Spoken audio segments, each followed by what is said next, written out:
Do you ever wonder why you just can't get the results you want in life? Maybe it's something like in business. You want to make more money than you've ever made. Or maybe it's something with your health. Maybe you want to lose weight, get in the best shape, but for some reason you can just never get the results.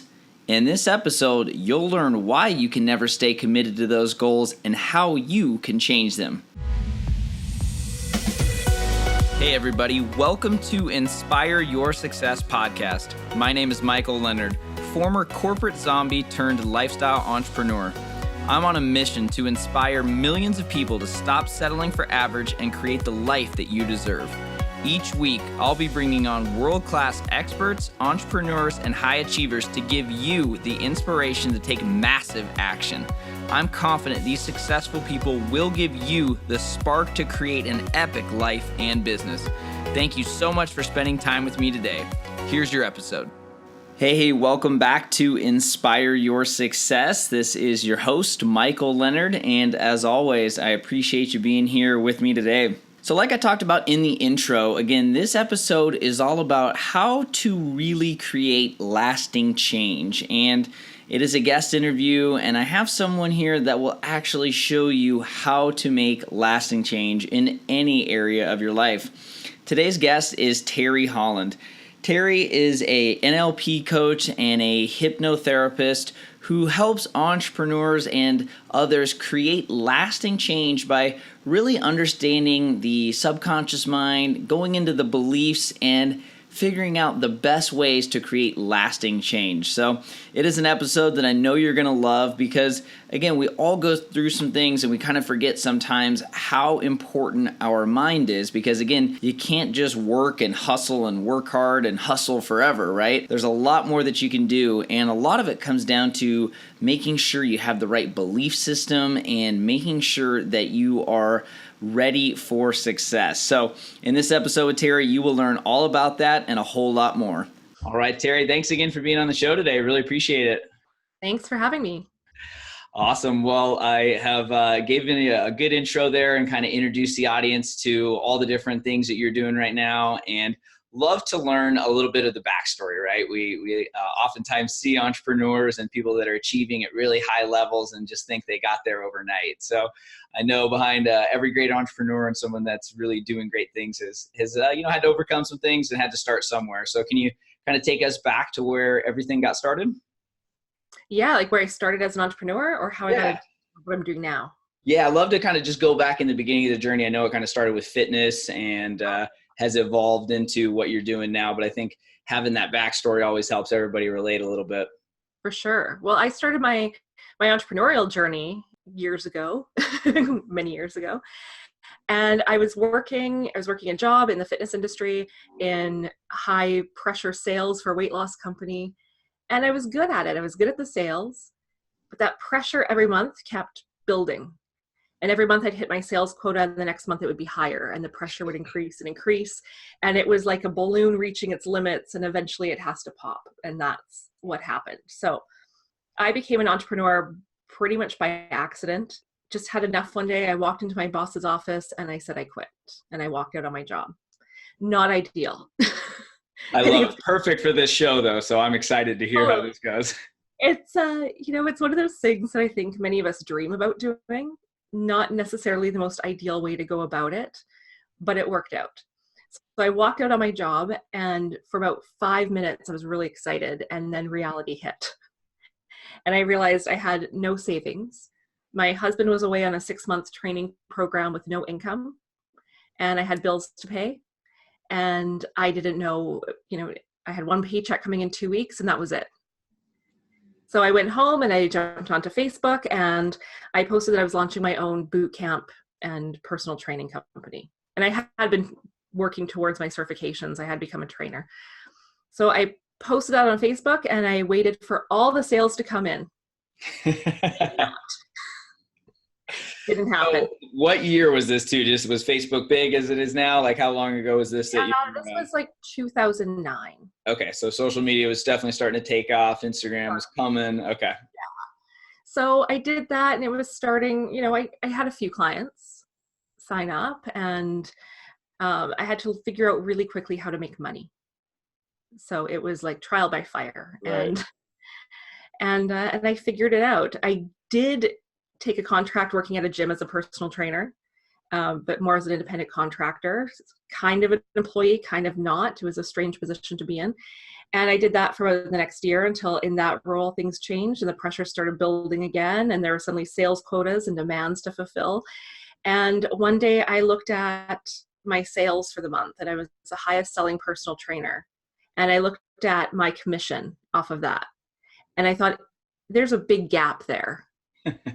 And if I could go and do this on my own full time, all of that money goes into my bank account. So again, I walked out again. Not ideal. I don't encourage people to walk out on their jobs, but it worked. Yes, I concur with you there. It's easy to do, and you want that. You feel it. You get that motivation, right? And then it's like, oh, wait, like I have to pay stuff still. Yeah. There's life and bills and rent. Right. The sales thing's true too, right? It's like I've worked in sales and you have a great month. As soon as it's first the next month, all of a sudden you're at zero again, and that quota just keeps going and going up. It's like you can't win, right? Exactly.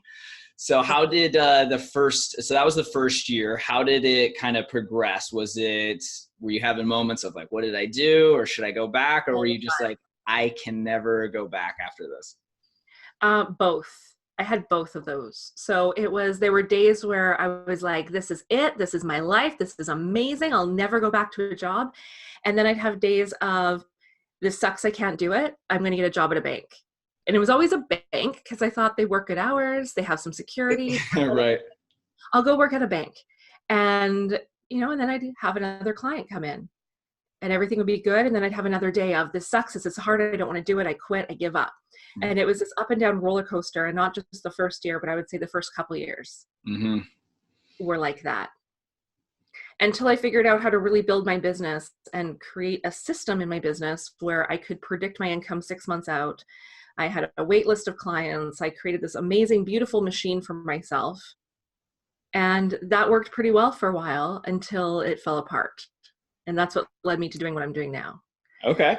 So even before we go into what you're doing now, which is the stuff I absolutely love, I know people are thinking like, okay, well, first of all, entrepreneurship is not overnight, right? So I love that you talked about the roller coaster, because that's truly what it feels like. You can go through 12 emotions in one day, right?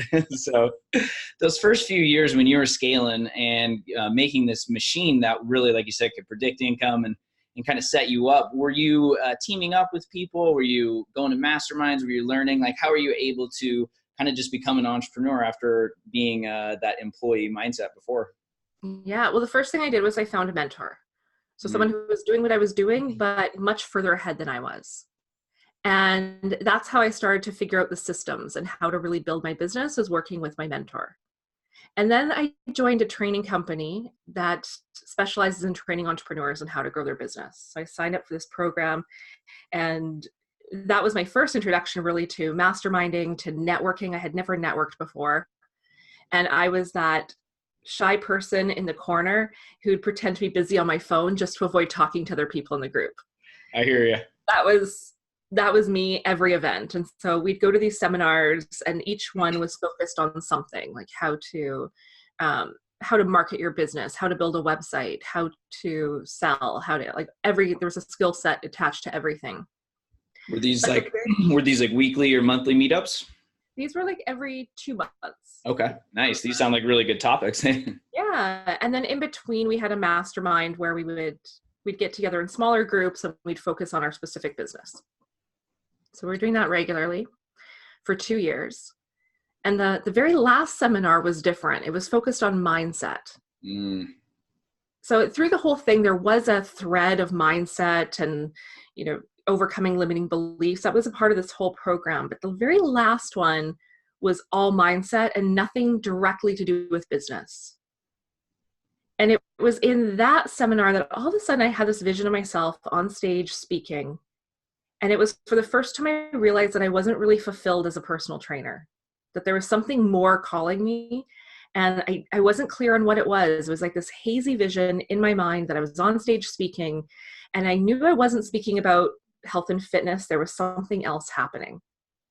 And I started to think, I want to be on stage. I want to be speaking. I think I want to lead seminars, and I have no idea how any of this is going to happen, but there's something else I want to do. That is awesome. So, I mean, I think the lesson too there is like, that would have never happened, right? If you weren't going to those things and like investing in yourself and starting to see that, wow, this mindset thing really does play a part, right? Because everyone wants to just scale to $1 million or just make this crazy amount of money without really like all the hard stuff that comes with it. And that usually is in between the years. So how did that kind of progress? Was it again, like overnight, just like the last time, or was that more of a subtle thing? That was more of a subtle progression. So I had this vision of what I wanted. I had no clue of what it was or how to get there or what was going to happen next. And at the same time, my health started to break down. Now, at the time, I didn't realize what was going on. Looking back, it's because I was feeling unfulfilled. I had these grand ideas of being this entrepreneur with lots of freedom. And I realized at the end of the day, I built a job. I was paid time for money. If I didn't show up for my client, I wasn't paid. If I took a vacation, I wasn't making money. I made a job for myself. It happens. I get it. Yeah. And I was working, if I wanted to make more money, I worked more hours. So I was working 10-hour days, 6 days a week, sometimes longer. Sometimes I'd pick up clients on a Sunday just because I wanted to make a little extra money. So I'd say, sure. I was overworked. I was also training for fitness competitions at the same time and burning my body out on both ends. And my health started to fall apart. I wasn't feeling good. And it was a subtle thing where I started, I was feeling tired. And then my joints started aching and I didn't know why. And then I'd find, by the end of the day, I had this mental fog I couldn't overcome. And I started gaining weight. Now, for a personal trainer who was in fitness competitions and a sports nutrition advisor, to not be able to control my own body suddenly, I didn't know what was going on. And there were mornings I couldn't get out of bed. So I didn't understand what was happening to me. And I went to my doctor. That's what you do. Things aren't working. You go to a doctor. And she had no answers for me either. And after about a year and a half of going for tests and specialists, I was told my adrenal system was burnt out. And people talk about fitness competitions can do that as well, huh? Yeah. So it was like a perfect storm to create this disaster in my body. So, people talk about burnout. They say, oh, I'm feeling burnt out. But this was like real burnout. My body could no longer produce enough cortisol to function. And what came with that was, she said, the prescription's aggressive rest. Aggressive rest. Like, what does that even mean? I was just going to say, I've never heard that term. Yeah. So she said I could work 3 days a week and I could work 4 hours at a time on those days. And the rest of the time I wasn't to work out and I wasn't to diet anymore. All I could do was walk my dog. That was my exercise. And I had to rest. I had to sleep. I had to nap. It was time to slow right down. Sounds like a dream. Sounds like a dream for like a week. Right. When you're a highly driven entrepreneur and you're told you can no longer do the thing that you do to make money and you can no longer do what you love, and that's all taken away suddenly, I was left thinking, well, who am I now? If I can't do this thing and this was my identity, now who am I? And so with that, dealing with the health issues, now I had this whole mental thing to go through, and I went through depression and anxiety, and I didn't know what to do. Now, that group I was a part of, where I was doing the masterminding and the trainings and stuff, he would hold evening events once in a while. And I was volunteering to help sell his books at one event. And a man walked up to me and he handed me a business card. And on his card, it said hypnotherapy. And it also said NLP, timeline therapy, and a bunch of other stuff that meant nothing to me at the time. I saw hypnotherapy and I said, I wonder if you could help me. So we went for coffee, and that was the beginning of this massive change in my life. That is, I'm excited to see where this goes from here, because like, I understand a lot of what you're talking about. And I think, really the common theme I've got from, 20, 30 guests already on the show is that, you're going to go through some tough times. Like sometimes you're going to have people enter your life like this hypnotherapist did for you, or you're going to have to listen to what the universe is telling you, right? And listen to like, maybe I shouldn't actually be doing this, because I had very similar feelings. When I was in my job, I actually started getting I started having horrible health issues, wrist, a pituitary lesion, like basically a small brain tumor. I mean, like all this stuff, sensitivity to light. I mean, all this stuff. I've been out for 2 years. None of that exists anymore. It's like, it was a clear sign, right? Like this is literally taking your health. And I think a lot of people just bury it, right? Like we have to pay the bills. We gotta pay for the family to go here, do this. And so I love that. I mean, I don't love that it happened to you, but I love that you were able to understand like, okay, here's time to kind of reset. So hypnotherapy, near and dear to my heart. It's helped me in golf, fitness, anxiety. So how and where did you start with it? Because I think hypnotherapy is extremely misunderstood still. People still think about it, making you do things on stage or whatever. So even before we get into how it helps you, can you explain kind of what it is? Absolutely. So you're right. People have all kinds of misconceptions about what hypnosis is, and Hollywood has not done hypnosis any favors. So they think of people on stage collecting like chickens when they think of hypnosis. And while that is, we do see that, and hypnosis can be used for entertainment, that's not what hypnosis is. So to understand what hypnosis is, it's important to understand what it isn't. And it isn't mind control, and it isn't power over another person. In hypnosis, the subject is always fully in control.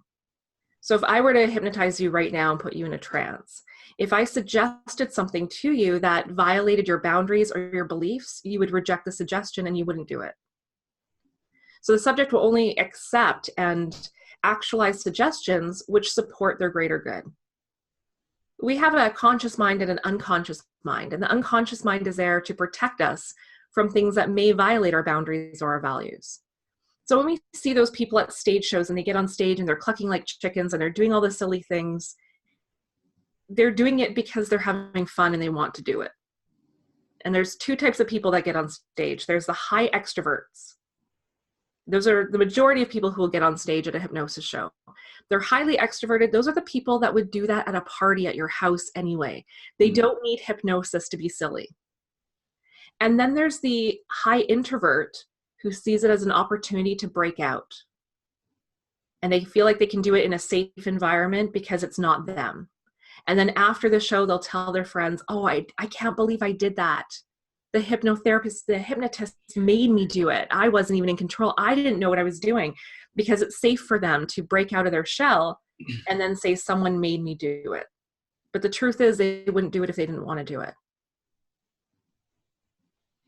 Yep, exactly. And can you talk about it even in the sense of, you just touched on it a little bit, and I think this is the point where people really don't seem to get it, is we have this conscious and the subconscious, and why is it important to understand the two, and like how does one play more of a role in our life than the other? Yeah. So we have a conscious and an unconscious mind, and your unconscious mind controls 95% of your life. And until you become aware of that, you're sort of just subject to these behaviors, patterns, beliefs that are running the show without any awareness of it. And then people say, well, how come I never get what I want? Why aren't I achieving my goals? Why doesn't this work for me? Well, it's because 95% of your life you're completely unaware of. So the conscious mind is the part that you're aware of. That's the part of you make decisions, you're thinking consciously, you're aware of what you're doing. But what's happening in the background of that? Your unconscious mind runs the body. And I think this is really important to understand, because so many people, when they hear about the unconscious mind, they think it's something scary, something dark, something they're not comfortable with. Well, your unconscious mind runs your body. It's what kept you breathing last night while you slept, kept your heart beating, keeps your liver functioning, runs all the systems in your body that if you had to consciously think about doing those things, you wouldn't survive. You'd be dead in seconds. You'd be dead because you can't consciously control those processes. Your unconscious mind does it. The unconscious mind stores memories and has a record of every moment of your life stored in memory and can access those memories when needed. Your unconscious mind assimilates information that you learn, makes decisions about things, acts out behaviors, whether they're behaviors that support you or they don't support you. In terms of goals, your conscious mind is the goal setter. You decide, okay, this is what I want. I want to run a marathon. And your unconscious mind is the goal getter that determines whether you actually achieve that or not. And that all comes down to focus. Whatever you focus on, your unconscious mind will relentlessly pursue, whether it's what you want or what you don't want.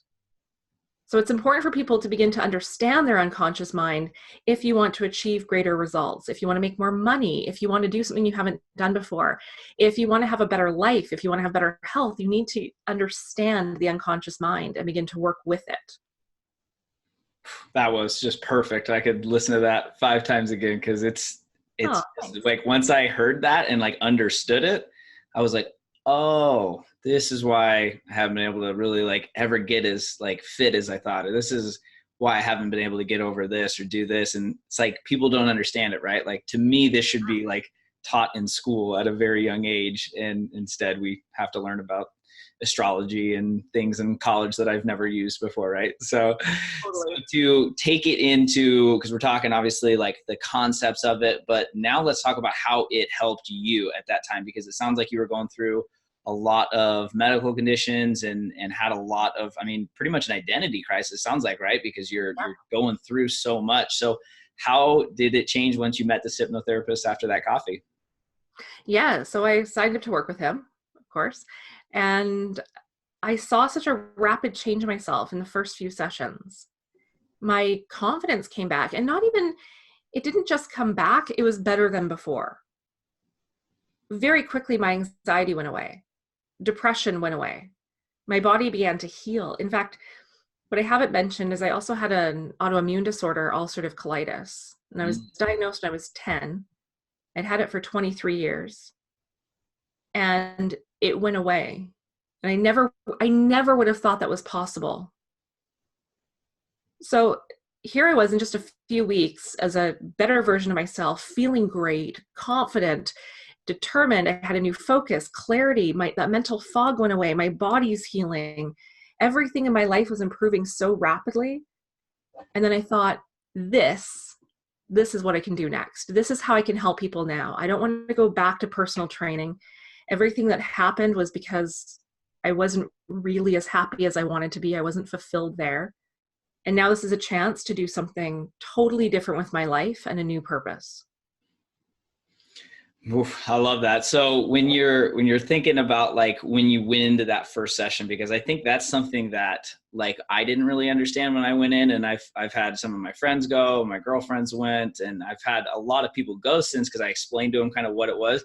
Can you talk about like what do you go in there and say like I want help with XYZ, and then like can you talk about like how it works? Because again, I think people just don't really get it, because what you said with I had more confidence, that's like what I felt instantly. And it's not like a fake confidence, like I got this, right? It's not like a positive self-talk. It seems like it's a whole different form. Is that right for you? Yes, absolutely. So the first thing we did is we talked about the problem, right? So he said, what is it you want? What is it you want, really? And I said, well, I have this anxiety. I'm depressed. I'm not healthy. I don't feel good. I don't know what to do with my life. And I said, I have a lot of fear. And he said, well, what are you afraid of? And I said, well, I'm afraid of deep water. I'm afraid of speaking in public. I'm afraid of driving. And he said, let's just cut to the chase. You're afraid of everything that's running your life. And I said, yeah, that's pretty accurate. And I realized like fear has been controlling my entire life. And now here's a chance to deal with it. So that's where we began. And he made a lot of notes. And, as NLP practitioners, we listened to the language. So he wrote down what I was saying. He looked at my words, how I was describing my world. And that gave him a lot of insight into what we had to do next. I love that. And I like you said, like you have to figure out what the problem is, right? I think so many people just kind of push it away and don't really like focus on it and don't want to talk about it, don't want to think about it. But like once you address it, it kind of gets out there. And then like you said, hypnotherapists can kind of understand what you need to do. So after you've done it, now you are a hypnotherapist, right? And now you are an NLP coach. So how has this all progressed? Has this been a few years now? And how are you, continually seeing all these awesome results? So at first, I knew really quickly that this was something I wanted to learn and pursue. And so the first thing I did was a life coach certification. And it was an online certification because I wanted to sort of dip my toes in and see, is this really for me? I liked it. It was a good program. It was a good training, but I left it feeling like, well, now what? So if I could identify that someone has a limiting belief, well, what do I do about it? I can ask questions. I know how to ask a lot of questions, but I don't know how those questions work. I don't know why it works. And do I just ask people lots of questions? And like, how does that actually solve a problem? So I didn't feel like that was a complete toolbox. So I know I needed a lot more training. And at the time, I was still training a couple clients a week, doing my 3 days a week of work. And so finally, I told my coach, the hypnotherapist, that I wanted to do this. And he directed me to the Tad James Company, which is where I trained in Las Vegas. And I signed up with them. And it was one of those things where, I looked at the investment. I wasn't making a lot of money because I was barely working. And I looked at the investment and I thought, well, one day I'll go to that training. One day I'll do that. And I signed up on their mailing list, and every month I'd get their newsletter and I go, okay, I really want to do that, but I don't have the money. I need to save some money. And then, another unfortunate turn of events, my dad got really sick and he died. And it was the worst thing that could have ever happened in my life. It's the hardest thing I've ever gone through, was losing my father. And I think that in our darkest moments, we can find our greatest gifts. And through losing my dad, there was money that he left. And, my dad always used to say, I take care of my girls, my sister and I, and always make sure my girls are taken care of. Well, I had no idea to the extent that he made sure we were taken care of. So suddenly there was money and unlimited possibility of what I could do with it. And I went through the whole thought process of, what do I do with this money? Do I put it on our mortgage? Do I pay off debt? What do I do with it? And the obvious answer to me was, I go take this training and I change my life. And I learned how to do this. And so I immediately signed up at the Tad James Company. I went for my practitioner training. And at the time I thought, I'll do practitioner, maybe master practitioner. Maybe I'll go one more level. And while I was there, it was like this whole world opened up to me. This understanding, I could understand why I do things that I do, why other people do the things they do. I learned things about myself, like why I hadn't achieved goals in my life. I could clearly see, this is why I didn't get that thing. And this is how I can achieve the thing I want to do next. And we learned timeline therapy, which is a powerful set of techniques to let go of past negative emotions and limiting beliefs. And all of this stuff just started to unravel for me. And so I left there thinking, of course, I want more.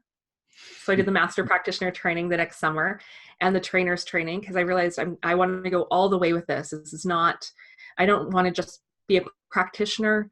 I don't want to work with clients just one-on-one. I want to learn this. I want to understand it at the deepest level. And I want to teach others how to do this, because I firmly believe that this is the work that can change the planet. And I 100% agree with you there. So for people that maybe don't even understand what NLP is as well, can you just kind of clarify that a little bit and what that has led you to now? Like what kind of work that you do if people come in, what kind of like problems are they facing? And now it sounds like you said you have all the tools in the toolbox, from hypnotherapy to NLP and life coaching, and you have like a really solid foundation. So can you just explain a little bit more of like kind of what that looks like? Yeah, absolutely. So NLP is neuro-linguistic programming. It's neurology, the human nervous system. Linguistic, language, how we label our world, how we describe our experience. It's how we communicate verbally and non-verbally with others, and then how we communicate with ourselves. It's the language of the mind. And programming, what are those patterns of behavior, the things we're doing unconsciously every day that's either creating the results we want or the results that we don't want? So very simply put, NLP is a study of excellence. Well said. The study of excellence. I haven't heard that one. I like that. Oh, That could be the title of the episode. nice. I like that. So this is people, a lot of people again have probably, maybe I talk about hypnotherapy a little bit, and I'm wanting to bring more people like you on here, and life coaches and NLP practitioners. Can you talk about like what kind of changes people can make from this? Like, is this the reason that people, you see these studies that like 78% of Americans live in paycheck to paycheck, and people struggle with weight, and these New Year's resolutions always fail. Can you talk about kind of the underlying issues of why all of these kind of common trends that seem to happen to so many people in this country or in America? Yeah, absolutely. So there's a few things at work. So, there's the unconscious beliefs. So let's talk about the resolutions, because that's when we hear a lot. So, let's say you're this little unconscious mind, you're a child. When you're a child, before the age of 7, your unconscious mind is this sponge. It's totally open, it accepts everything uncritically. If an adult tells you something, it just goes in, unfiltered, uncritically. And around the age of 7, the critical faculty of the conscious mind begins to form. So this begins to develop over top, and this becomes your protection. Tells you what's real and what's not real, what's true, what's not true. This is why at the age of 7, kids start to question things like Santa Claus, the Easter Bunny, because they're starting to discern that maybe that's not quite true. And over top of that, the conscious mind forms. And it doesn't fully form until about the age of 25.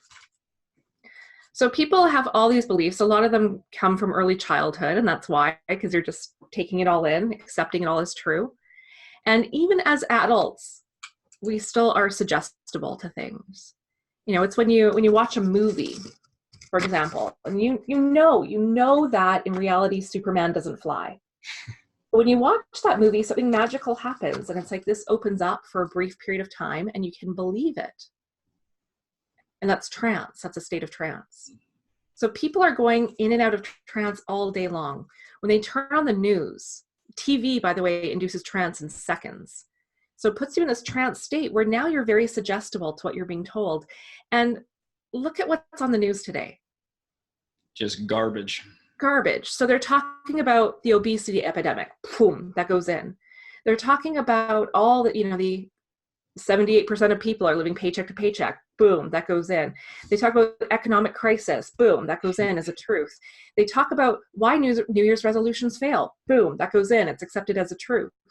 So if you're constantly being programmed, it's not just the news. If you think about your entire life, if you're constantly being programmed by these ideas and they're accepted as truths, New Year's resolutions fail.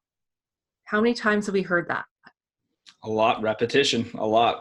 It's repetition. And so a person begins to accept New Year's resolutions fail. And then they go and they set one. They say, okay, this year I'm going to lose 50 pounds. And then they fail because unconsciously the belief is New Year's resolutions fail. So if we stop telling people that, they'd have a different outcome. If we stop telling people, feeding people this information, they'd have different outcomes. If we started instead teaching people how to get what they want in life, how this controls your outcomes every time, people would have different outcomes.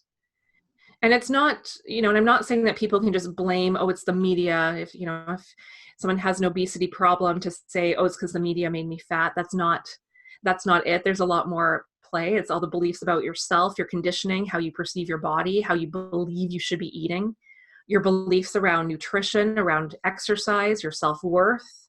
All of that comes into play. So if you think all of those things are creating the results in your life, whether it's about your money, your health, your relationships, your success in business, and people are running, this is the 95% of your life. It's just running unconsciously in the background, creating all the results in your life, whether you want them or you don't. And this is why people don't get what they want. Exactly. Okay. So how can what you do as a hypnotherapist and NLP coach, how can you actually create lasting change? Can you talk about how the subconscious and just reprogramming those beliefs can then really help people actually make lasting change without trying to use willpower, right? Because willpower can only get you so far, and eventually you pretty much always go to your default, if I'm understanding this right, which is your subconscious, right? So it basically tells you what weight you normally are, how you think about money, how you think about relationships because of your past programming. And that's the default setting. So you have to kind of change it. But the problem is most people change through, I'm going to go to this event, I'm going to read this book, but that's changing the 5% of your brain, the conscious mind, right? Right. So how can we reprogram and learn about ourselves, right? Because I think that's really, it seems like the work that you do, like you said, these questions and understanding yourself, which is something that, again, should be taught in school, but is not. So how can you and NLP practitioners and hypnotherapists, how do you guys actually make that lasting change with clients? Yeah. So when people want to change something, they try to do it consciously. And so that this is a person who says, okay, I'm going to lose 50 pounds. And I'm going to go to the gym on these days. I'm going to do these things. This is how I'm going to eat. This is the diet. This is the meal plan. And consciously, they're very focused on, I have to do these things to get a result. So they start Monday and they start doing all the things. And they're going to the gym and they're eating the food. They're prepping their food. They're doing all the right things, drinking the water, taking their vitamins. Now, they're doing this consciously. And the conscious mind can only hold on to something for so long. So as long as nothing in their life changes or happens, they can continue on that track. But then life happens. So say, something happens that throws off the schedule. Something happens that throws off the meal plan a little bit. Something out of the ordinary, or a stress at work that's unexpected. Or they get a cold, stress with the kids, anything, just something happens that takes the focus of the conscious mind. Now, that old programming, the behavior around food, is still there. So as soon as the conscious mind is busy focusing on something else, focusing on life, the unconscious mind just takes over again and you revert back to those old behaviors. So people say, oh, well, I failed again. I wasn't strong enough. I need better willpower. Well, you didn't fail. You just shifted your focus to something else. You can only focus on one thing at a time consciously. So your unconscious mind just took over and you default back to the old program. Now, people have also experienced, and everyone has experienced trying to change consciously. That's a person who tries to quit smoking multiple times. They do the patch, they take programs, they quit cold turkey, and then they default back to smoking the minute their attention is somewhere else. It's the person who wants to change anything in life. They want to make more money, or they're starting a savings plan or something. They'll default to old behavior. So everyone has experienced that. And you've also experienced change at the unconscious level. Now, that's when change happens in an instant. That's when a person, they're doing something, say it's the weight loss, and all of a sudden they go, this doesn't work for me anymore. And in that instant, they make a decision and they say, no more. And unconsciously, their belief system changes and their behavior changes automatically. It doesn't mean that in that second they drop 50 pounds, but their pattern of behavior changes. And all of a sudden, it's easy to go to the gym and work out. It's easy to eat the right foods. They're not consciously thinking about it. They just make the right choices and they get the result. This is the person who wants to quit smoking. And one day they just say, this doesn't work for me anymore. I'm done. And they quit and they never think about it again. So we've all experienced both of those changes. And the work of NLP is, how do you create that unconscious change intentionally? Because we've all experienced it. So NLP takes these concepts and breaks it down into a series of steps and techniques to say, now, how do we create that? So what happens, we have this behavior. This is in neurology, and it runs, you run the same sequence of behavior every single time, you get the same result. Using NLP, hypnosis, using these tools, it blows apart that neurology and you no longer run that behavior. And then we put in the new behavior of how we want you to be, how you want to be. And that's where the change happens unconsciously. I'm so excited that you talked about the difference there too, because I think people feel that, like that rock bottom, and that's when they make the change, right? Like, I cannot smoke another cigarette, or I can't, like, no more, I'm not going to eat like this, look like this. And they get that trigger. But NLP basically, if I'm understanding, is going in there before you get to rock bottom and then implanting what you want, right? Because I think that a lot of people unfortunately get to that point, right? You're dead broke or you need more money or you need to lose weight. So that's really cool that you're able to basically go in there and then, like you said, implant those new ideas. So that way 95% of the day is running off your goals and which are your programs. Is that right? Yes. Okay. Yeah. It's about shifting focus. You get what you focus on. We've heard that many times, but what does that actually mean? It means you get what you focus on. So focus is made of 6 things. And these are the only 6 things you do in your mind. Now, most people, when they talk about focus, they talk about getting what they want, they're thinking about self-talk. Be a positive thinker. Just think positively. We hear this all the time. Well, just thinking positively about a problem has never made a problem go away. And when we talk about positive thinking, we're referring to self-talk. So it's the chatterbox in your mind, the part of you that you're probably the most conscious of. But what about the pictures in the background? What about the sounds, the feelings, smells, tastes? What are those saying? So for that person, like you mentioned, wanting to make more money, this is the structure of the entrepreneur who makes money and loses it, makes it, loses it. This is the entrepreneurial roller coaster. This is, right? So I don't want to be broke. I don't want to struggle month to month. I don't want to fail at this business again. These are the things that they're thinking. So they're focused on what they don't want. I don't want this. So they could be telling themselves all day long, I'm a money magnet. Money flows to me freely and easily. I attract everything I want in life. But if in the back of their mind, they're seeing their empty bank account, they're seeing the bills that haven't been paid, they have a feeling of queasiness, nausea, anxiety about money. Maybe they have a sound like a parent, an authority figure saying money doesn't grow on trees, or someone saying this business will never work. That's stupid. And they have no chance of being successful because their focus, even if they're telling themselves all the positive things, their focus is still on what they don't want, which is they don't want to be broke. They don't want to struggle. And as long as their focus is there, they continue to be broke and they continue to struggle. Now, sometimes people are very motivated by pain. It's a powerful motivator. So sometimes I've had salespeople tell me this. They go, Teri, when I think about not being able to pay my mortgage next month, I'm very motivated. And sure, right? Because when pain is high, motivation is high. Right. But what happens when the pain diminishes? Motivation drops. So as a person gets further away from what they don't want, if they're focused on what they don't want, as they get further away from that, their motivation begins to decline and decline and decline until they end up somewhere where they're comfortable, but not what they really want. And their motivation is gone. And now to get their motivation back, unconsciously, they'll create the same problem that motivated them in the first place. So they've made a bit of money. They can relax a bit. They're paying some bills. They feel okay. And in order to make money again, unconsciously, they'll create the drama that got them there in the first place. So now they're broke again. And it hurts and they're motivated and they will keep playing that cycle. That's the structure of burnout.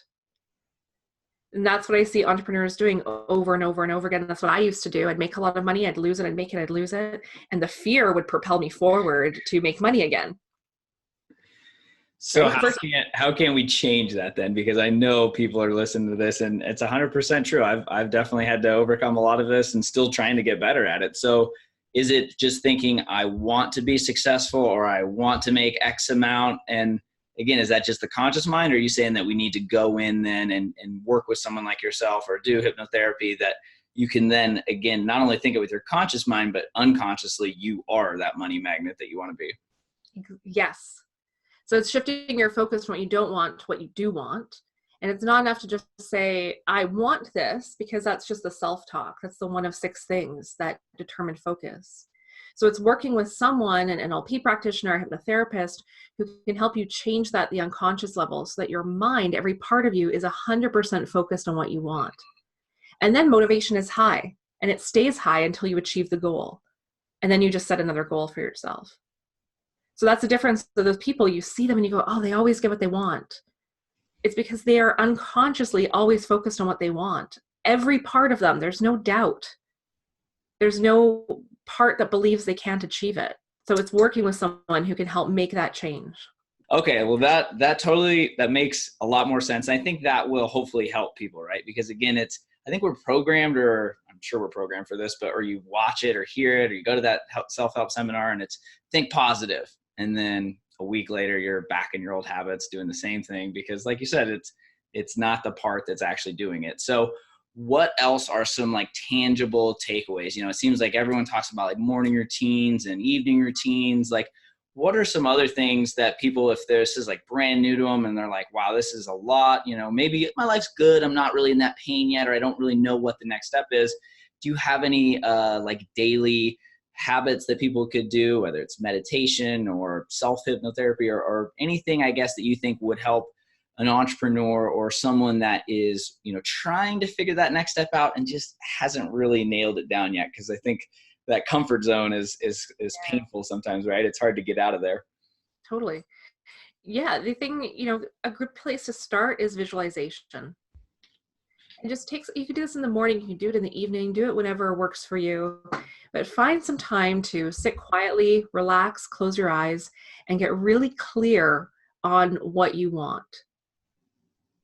See it. So create a picture, the most real picture that you can create. Fill in all the details, the colors, who's there, if anyone is there with you, exactly how you want it to look. And then the sounds, make it sound like you want it to sound. Make it feel like you want it to feel. And if there are any smells or tastes that are important, you fill those in too. And then you can add in self-talk. What am I saying to myself in this moment when I have exactly what I want? And then the key to visualization that a lot of people don't realize is you have to see yourself in the picture. So a lot of people do it from their own perspective, their own eyes. You have to see yourself doing it.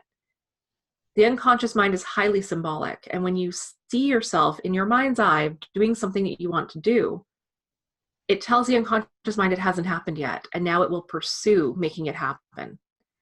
Versus when people do visualization through their own eyes, the unconscious mind doesn't know that that's not real. And it's like it puts a check mark next to it that it's done, but it's not done because you haven't achieved it yet. Okay, so let me just make sure I understand that, because maybe I've been misunderstanding it or misread that. So let's say I want to win a golf tournament, and do I think about myself walking down that 18th hole from my eyes, or I'm like in the gallery and I see myself like full figure? I guess that's the part I'm not quite understanding there.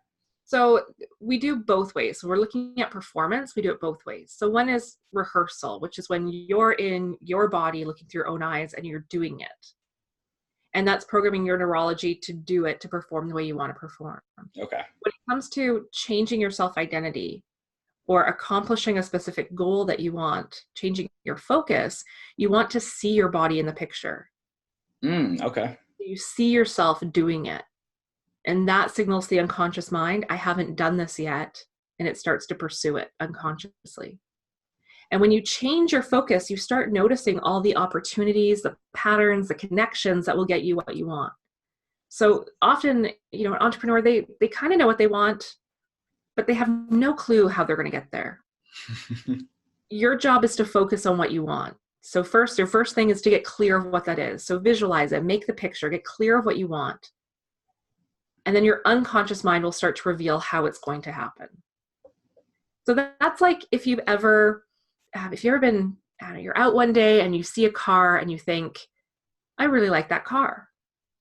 I'd like to have a car like that. And then suddenly you start noticing those cars are everywhere. Now, it's not that there are more of them on the street than before. It's that your unconscious mind has clued in that that's what you want. And now it's showing you every opportunity to have one. It's the part of your mind, it's called the reticular activating system. And it clues into what you want and then shows you how to get it. So if you're doing this and you're visualizing what you want, you may not know how that's going to happen, and that's okay. Your job is just to know what you want. And then when the opportunity comes up, you take action on it. I'm excited that you said that too, because a lot of people will take that visualization and then they just, they hear or they watch The Secret or they read the book and they're like, where's the results? Where's the car? Where's the success? But the last part of that word is action, right? So glad that you said to actually go out there and do it. So visualization, and then taking action, because again, then your mind is going to basically help you, right? It's going to become your friend. It wants to help you achieve what you want, but it's up to you to get really clear about what you want and then give it that picture. Is that right? Absolutely. Yep. Awesome. And then anything else that you do on a daily basis you think that has helped you out or continues just to help you achieve at high levels that other people could adapt into their daily routines? For sure. One is I don't sacrifice sleep anymore. So I've learned the hard way the importance of sleep. And I think, we live in this culture today, especially for entrepreneurs, where it's hustle, hustle, hustle, work hard, work hard, work hard. Well, you have to take care of this instrument. As much as we talk about mindset, we are physical beings. So we have to take care of the physical body. So I make sure that I sleep. I only work for 90 minutes at a time. And this is, our body goes through rhythms. So 90 minutes, we can work, we can focus, we can achieve a lot and perform at a high level. But after that, the mind needs to shut down. So that's when you stop what you're doing, you go for a walk. You meditate for 20 minutes, close your eyes, take a nap. And that allows everything you've just done to integrate at a deeper level. Creativity starts to come to the surface, and then you work hard for another 90 minutes. So that's something I do every day. That's something I teach my clients, and they start to perform at higher levels. Because if you're constantly trying to work at this level and you're not giving your mind that downtime, one, you lose out on your creativity. You're not processing information the same way. You start to get mental fatigue. That's when a person ends up at their computer. They're like, I've been sitting here all day. I've achieved nothing. So we need those breaks. And that's the rhythm that we work in, is in this 2-hour cycle. So 90 minutes of work, 30 minutes downtime, or at least 20 minutes, give yourself that. And then you can go back into work mode. You'll achieve way more doing that. We need you to program corporate America for everyone that hasn't quite made it out yet, because they would be like, well, no, you got to work all. No, you do your 8 hours. Right? Awesome. Well, there's so much stuff. I mean, again, I could talk with you for hours and hours. So I first off just want to say thank you so much. And before I ask my last question, want to let you talk about what kind of other programs you have, how people can connect, follow you on social media or wherever is the best place to learn more about you and all of these incredible services that you're bringing to the world. Thank you. So the best way to find out more about my programs, and I have online trainings, I have in-person trainings, I have one-on-one coaching. I offer a wide range of options for how to work with me. And the best way to find those is on my website at teriholland.ca. So that's Teri with one R, Teri, holland.ca. And you'll find all my trainings. Everything that I offer is there. In addition to that, the best way to reach out and connect with me, I'm active all over social media, but my favorite platforms are Instagram and Facebook. So those are the best ways to find me. And I post tons of content on there that you can find. And then as well, my podcast, The Empowered Life, is a great way to learn more about what I do and how I can help you.